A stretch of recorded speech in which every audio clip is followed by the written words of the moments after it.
Bonjour, bonjour. Aujourd'hui, je vous présente un nouveau livre fantastique que j'ai adoré, bien sûr, autrement je ne le partagerai pas. C'est un livre qui va vous amener... Allez, on va être avec... on va partir en Camargue, on va être sur une magnifique plage des Saintes-Maries de la Mer, où trois femmes vont se rencontrer là et raconter leur initiation, ce qu'elles ont, le temps qu'elles ont partagé avec Jésus. Alors, je peux vous dire que c'est fantastique, Sainte-Marie de la Mer, parce que moi j'y allais quand j'étais jeune, donc c'est très très chouette. Pourquoi les Saintes-Maries de la Mer? Parce que la légende veut que en fait ces trois personnes, ces trois femmes se sont sauvées à un moment donné et se sont retrouvées à cet endroit, sur cette plage. Et quand elles se retrouvent sur cette plage, elles partagent au coin du feu, comme ça, à l'espace d'une nuit, ça leur vient. Elles partagent tout ce qu'elles ont vécu comme initiation tout au long de leur vie passée auprès de Jésus. C'est-à-dire que trois femmes... Alors, je vous le présente ce livre, c'est Le Testament des Trois Maries de Daniel Meroy aux éditions Le Passe-Monde.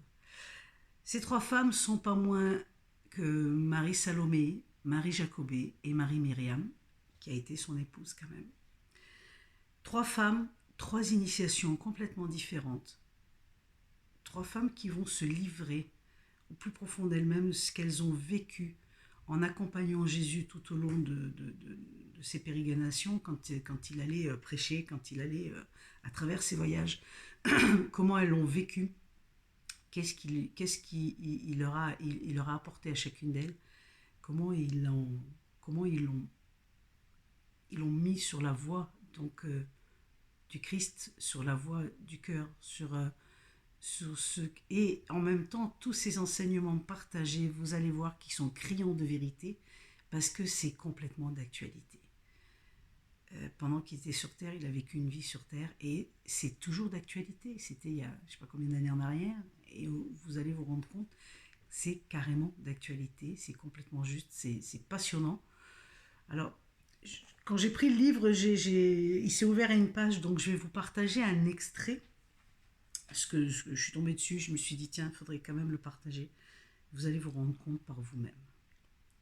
Donc une d'elles dit en témoignant à ses copines, celles qui sont présentes, j'ai vu avec quelle précision l'onde divine circule dans le corps et comment chaque partie de celui-ci est semblable à un coffre renfermant d'autres coffres, et ainsi de suite jusqu'à ce que le dernier d'entre eux livre son secret, le visage d'une blessure première.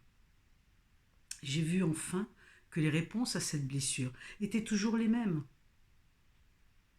Accueillir, écouter, aimer. C'est quand même ce que la plupart des gens qui sont sur le chemin nous disent à chaque fois et nous amènent à ça, accueillir, écouter, aimer, par rapport aux émotions, par rapport au corps, par rapport à beaucoup d'autres choses. Vous verrez que ce livre, il est rempli il est rempli de vérités, mais qui vont vous parler parce que c'est des choses d'aujourd'hui. C'est pas passé, c'est des choses vraiment réelles. Je me dis, c'est comment on nous amène à avoir la foi, comment il a amené chacune d'elles à croire, à avoir la foi. C'est même pas une croyance, parce qu'une croyance, on connaît, mais à avoir cette foi inconditionnelle, à avoir cet amour qui émane. Et voilà, c'est juste passionnant. Alors, les amis, si vous avez l'élan du cœur, moi je l'ai eu parce que je vous le partage, c'est fantastique. Vous êtes pendant tout le récit avec ces trois femmes extraordinaires qui chacune d'elles va vous amener quelque chose de très particulier, va vous transmettre voilà, quelque chose de très particulier. Alors, si vous avez l'élan du cœur, comme je dis, n'hésitez pas, foncez, allez-y. Et puis, je vous dis, partagez la vidéo, cliquez, parlez-en. Voilà. Je vous dis à tout bientôt pour d'autres découvertes. Bye bye.